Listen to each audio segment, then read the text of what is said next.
Hello दोस्तों, नमस्कार। अभी की सबसे बड़ी खबर आ रही है, जहां पर पीओ के लॉन्च पैड पर तैयार बैठे हैं 250 से 300 आतंकवादी। जी हां, कभी भी कर सकते हैं बड़ी घुसपैठ। सेना और बीएसएफ भी अलर्ट मोड पर। भारत का डिफेंस सिस्टम हुआ चौकन्ना। जी हां दोस्तों, बताएंगे अभी की सबसे बड़ा खुलासा, सबसे बड़ी रिपोर्ट। साथ ही साथ आपको बताएंगे जहां खालिस्तानी आतंकी पन्नू की फिर एक बार नई करतूत। संसद भवन में उपद्रवियों को कानूनी सहायता की पेशकश की। जी हां दोस्तों, साथ ही साथ आपको दिखाएंगे कैसे पाकिस्तान के अहमदपुर सियाल में राम सीता माता मंदिर को बना दिया गया चिकन का शॉप। जी हां दोस्तों, एक से एक बड़ी खबर आपको बताएंगे। बने रहिएगा वीडियो के अंत तक। लेकिन खबरों में आगे बढ़ने से पहले अगर आप भी अपने भारत देश का दिल से समर्थन करते और मानते कि भारतीय सेना विश्व की नंबर 1 सेना है और मोदी है तो हर चीज मुमकिन है, तो इस वीडियो को भी कर दीजिए लाइक, चैनल को कर दीजिए सब्सक्राइब, बेल आइकन दबाइए, साथ ही कमेंट बॉक्स में लिख दीजिएगा जय हिंद। जी हां दोस्तों, तो चलते हैं पहली और सबसे बड़ी खबर की तरफ, जहां पीओ के लॉन्च पैड पर तैयार बैठे हैं 250 से 300 आतंकवादी। कभी भी कर सकते हैं घुसपैठ। सेना और बीएसएफ अलर्ट मोड पर। जी हां, नियंत्रण रेखा यानी एलओसी के पार पाकिस्तान के कब्जे वाले कश्मीर में स्थित लॉन्च पैड पर लगभग 250 से 300 आतंकवादी जम्मू कश्मीर में घुसपैठ की फिराक में है। सीमा सुरक्षा बल के एक शीर्ष अधिकारी ने शनिवार को यह जानकारी दी। बहरहाल अधिकारी ने बताया कि सुरक्षा बल सतर्क है और सीमा पार से किसी भी घुसपैठ की कोशिश को नाकाम कर देंगे। बीएसएफ के महानिरीक्षक अशोक यादव ने दक्षिण कश्मीर के पुलवामा में संवाददाताओं से कहा कि खुफिया जानकारी मिली है कि 250 से 300 आतंकवादी लॉन्च पैड पर घुसपैठ का इंतजार कर रहे हैं, लेकिन हम और सेना सभी संवेदनशील स्थानों पर कड़ी नजर रख रही है और हम सतर्क हैं। उन्होंने कहा कि बीएसएफ और सेना के बहादुर जवान सीमावर्ती इलाकों में सतर्क हैं और घुसपैठ की किसी भी कोशिश को नाकाम कर देंगे। अशोक यादव ने कहा कि हम घुसपैठ की किसी भी कोशिश को नाकाम करने को लेकर आश्वस्त हैं। बीएसएफ महानिरीक्षक ने कहा कि पिछले कुछ वर्षों में सुरक्षा बलों और कश्मीर के लोगों के बीच जुड़ाव बढ़ा है। उन्होंने कहा कि अगर लोग हमारा सहयोग करें तो हम विकासात्मक गतिविधियों को बेहतर तरीके से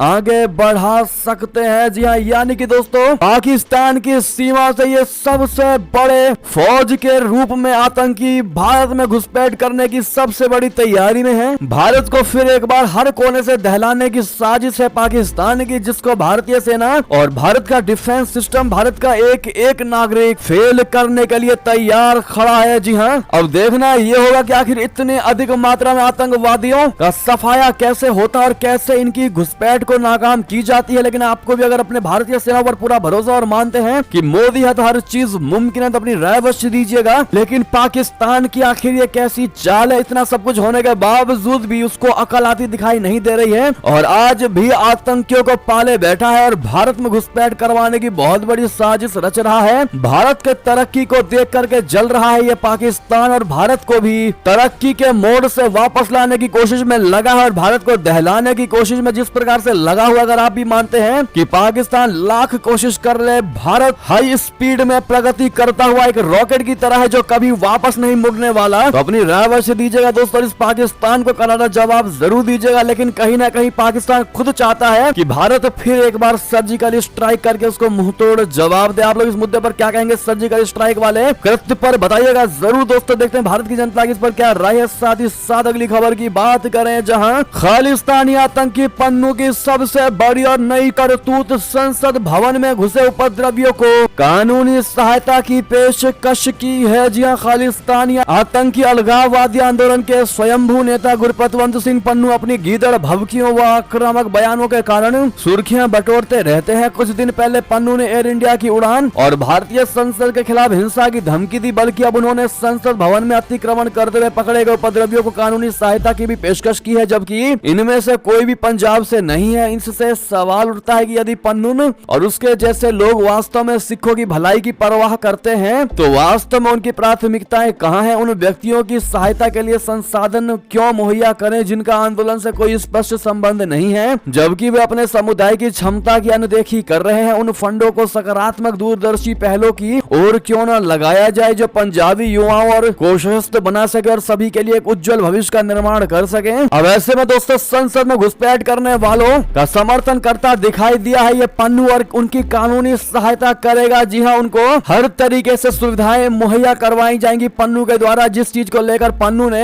अब ये नई करतूत अपनी दिखाई है और उनको सपोर्ट करने की बात कही है। बहरहाल दोस्तों, अब वास्तव में पन्नू का इससे कोई कनेक्शन है या नहीं, लेकिन इस बात को कह करके पन्नू ने दिखा दिया है कि कहीं ना कहीं वो भी इस चीज में मिला हुआ है और इनको सहायता देने की कोशिश में लगा है और इनको बचाने की कोशिश करेगा। अगली खबर की बात करें, जहां पाकिस्तान के अहमदपुर सियाल में राम सीता माता मंदिर को बना दिया चिकन का शॉप। जी हां दोस्तों, देखते ही वीडियो हुआ वायरल। बता दे, पाकिस्तान के अहमदपुर सियाल में स्थित राम जी सीता जी का मंदिर, एक चौंकाने वाला वीडियो सोशल मीडिया पर वायरल हुआ है। इस हिंदू मंदिर को चिकन का शॉप बना दिया गया है। मंदिर का वीडियो वायरल होने के बाद सोशल मीडिया पर लोगों को गुस्सा में देखा जा रहा है। उनका गुस्सा इन पाकिस्तानियों पर फूट रहा है। इससे भी पहले पाकिस्तान के कई मंदिरों के कन्वर्जन का वीडियो वायरल हो चुका है। वहीं कहीं मंदिर को मस्जिद बना दिया गया है तो कहीं मंदिर को मवेशियों का तबेला बना दिया गया है। अब राम जी सीता जी का मंदिर का ये वीडियो वायरल हुआ है। पाकिस्तान के अहमदपुर सियाल में सीता और राम जी का मंदिर का ऐतिहासिक और सांस्कृतिक महत्व का मंदिर है। ये 1 सदी पुराना है। ये मंदिर क्षेत्र में हिंदू समुदाय के लिए पूजा स्थल था। मंदिर की खूबसूरत नक्काशी और पवित्र प्रतीकों से सजी इसकी वास्तुकला धार्मिक सीमाओं से परे समृद्ध सांस्कृतिक विरासत की कहानी कहती है। दोस्तों, इन मंदिर के पिक्चर को आप स्क्रीन पर देख पा रहे होंगे, जिसमें अभी भी गेट के ऊपर में राम जी सीता जी लिखा हुआ है, ओम बना हुआ है। दोस्तों, ये सब होने के बावजूद भी वहाँ की सरकार आंख मूंदे हुए है और अल्पसंख्यक पाकिस्तान में कुछ कर नहीं सकती, क्योंकि उनको दबाया जाता है। अगर कोई आवाज भी उठाती है तो उनके आवाज को दबा दिया जाता है, यानी कि जान से मार दिया जाता है। और पूरे तरीके से एक डर का माहौल है पाकिस्तान के अंदर हिंदू समुदाय में। ऐसे में वो अपनी आवाज उठा नहीं सकते। अगर आप भी मानते हैं कि भारत को इस पर कोई बड़ा कदम उठाना चाहिए तो अपनी राय अवश्य दीजिएगा। दोस्तों, अगली खबर की बात करें, जहां बीच समंदर इंडियन नेवी ने माल्टा के जहाज को कराया रेस्क्यू। समुद्री लुटेरों ने कर लिया था हाईजैक, जिसको भारत ने छुड़ाया। जी हां दोस्तों, सबसे बड़ी खबर, भारतीय नौसेना अरब सागर में माल्टा के एक जहाज का रेस्क्यू करा रही है। जानकारी के मुताबिक माल्टा का जहाज MV रुएन हाईजैक कर लिया गया था। इस घटना की जानकारी जब भारतीय नौसेना को मिली तो आनंद फानन में एक नेवी की ओर से एक युद्धपोत और समुद्री गश्ती विमान M को अरब सागर भेजा गया। जानकारी के मुताबिक माल्टा का यह जहाज कोरिया से तुर्की जा रहा था। इसी दौरान सोमालिया के समुद्री लुटेरों ने उस पर अटैक कर दिया। बताया जा रहा है कि भारतीय नेवी की ओर से भेजे गए विमान ने 15 दिसंबर 2023 यानी शुक्रवार की सुबह हाईजैक हुए जहाज के ऊपर से उड़ान भरी। इसके साथ ही इंडियन नेवी का विमान इस जहाज की हर एक्टिविटी पर नजर बनाए हुए है। अब यह जहाज सोमालिया के तट की ओर बढ़ रहा है। समाचार एजेंसी के मुताबिक इस मामले में इंडियन नेवी की प्रतिक्रिया भी सामने आई है। नौसेना की ओर से कहा गया है कि हमने अरब सागर में घटना पर तुरंत प्रतिक्रिया दी है। ये माल्टा का एक जहाज था, इस पर 18 लोग मौजूद थे। समुद्री लुटेरों ने इस जहाज को हाईजैक कर लिया था। साथ ही कहा गया है कि जहां ये घटना हुई उस क्षेत्र में निगरानी कर रहे नौसेना के समुद्री गश्ती विमान और अदान की खाड़ी में एंटी पायरेसी पेट्रोल को माल्टा के जहाज MV रुएन की ओर से एक अलर्ट मिला था। इसका पता लगाते ही वहां तुरंत सहायता भेजी गई। और ऐसे में दोस्तों, अपने भारतीय सेनाओं को आप लोग थैंक यू सो मच अवश्य कहिएगा। साथ ही साथ अगली खबर की बात करें, जहां पाकिस्तानी सेना प्रमुख असीम मुनीर ने US में उठाया कश्मीर का मुद्दा। अमेरिकी अफसरों से लगाई ये गुहार। बता दे, पाकिस्तान के सेना प्रमुख असीम मुनीर ने इस समय अमेरिका के दौरे पर हैं, जहां वो लगातार अमेरिका के शीर्ष अधिकारियों के साथ बैठकें कर रहे हैं। असीम मुनीर ने इन बैठकों में भी लगातार कश्मीर का मुद्दा उठाया है। दक्षिण एशिया की स्थिति पर बात करते हुए मुनीर ने अमेरिकी अफसरों के सामने कश्मीर मुद्दा सुलझाने की बात कही है। इसी दौरान उन्होंने दक्षिण एशिया में रणनीतिक स्थिरता को प्रभावित करने वाले मुद्दों में से एक बताया, जिसका हल निकालने की गुहार वो अमेरिकियों से कर रहे हैं। पाकिस्तान का अखबार डॉन के मुताबिक पाकिस्तानी सेना प्रमुख ने दक्षिण एशिया में रणनीतिक स्थिरता को प्रभावित करने वाले क्षेत्रीय सुरक्षा मुद्दों को अमेरिकी अफसरों के सामने रखा। विशेष रूप से अंतर्राष्ट्रीय कानून और प्रासंगिक UNSC प्रस्तावों के अनुसार कश्मीर मुद्दे को हल करने पर उन्होंने जोर डाला। मुनीर ने इस बात पर जोर दिया है कि दक्षिण एशिया में शांति के लिए कश्मीर का मुद्दा हल होना जरूरी है। मुनीर का यह अमेरिकी दौरा ऐसे समय हुआ है जब भारतीय सुप्रीम कोर्ट ने कश्मीर से 370 को निरस्त करने के सरकार के फैसले को बरकरार रखने का फैसला आया है। पाकिस्तान ने इस फैसले पर काफी कड़ी प्रतिक्रिया दी है। ऐसे में दोस्तों, कहीं ना कहीं भारत के खिलाफ भड़काने की कोशिश में लगा है मुनीर अमेरिका को।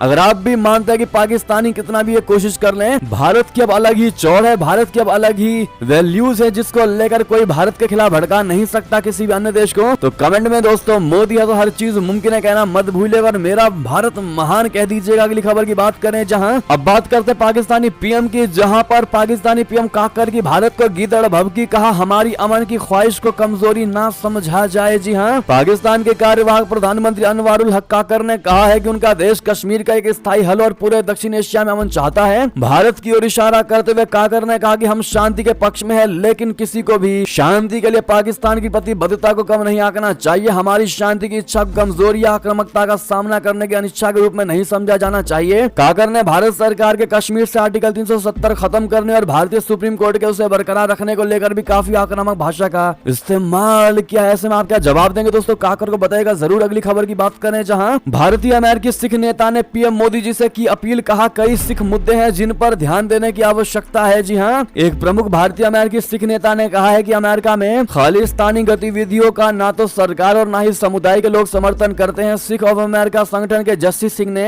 नरेंद्र मोदी सरकार से युवाओं के बीच मादक पदार्थों की बढ़ती समस्या सहित पंजाब की कई प्रमुख चुनौतियों से निपटने के लिए एक पैकेज देने का आग्रह भी किया। सिंह ने पीटीआई से कहा कि इसमें कोई संदेह नहीं है कि मोदी सरकार ने सिख समुदाय के लिए जो काम किए हैं वे पिछली सरकारों की तुलना में अभूतपूर्व है। भारतीय अमेरिकी सिख नेता जस्टिस सिंह ने कहा कि कोई सिख मुद्दे हैं जिस पर ध्यान देने की आवश्यकता है। इसमें 1984 के दंगों में सिखों के खिलाफ अत्याचार भी शामिल है, कोई भी सिख इसे नहीं भूलेगा। जी हाँ दोस्तों, अब ऐसे में ये भी की सारी बड़ी खबरें। आपको हमारी खबर कैसी लगी? आशा करता हूँ बहुत अच्छी लगी होगी। अगर थोड़ी भी अच्छी लगी है तो इस वीडियो को दोस्तों में, भाइयों में, साथियों में, रिश्तेदारों में शेयर अवश्य कर दीजिएगा और अभी कर दीजिए इस वीडियो को लाइक, चैनल कर दीजिए सब्सक्राइब, बेल आइकन दबाइए, साथ ही कमेंट बॉक्स में लिख दीजिएगा जय हिंद जय भारत। और यहाँ तक बने रहने के लिए आप सभी का बहुत बहुत धन्यवाद।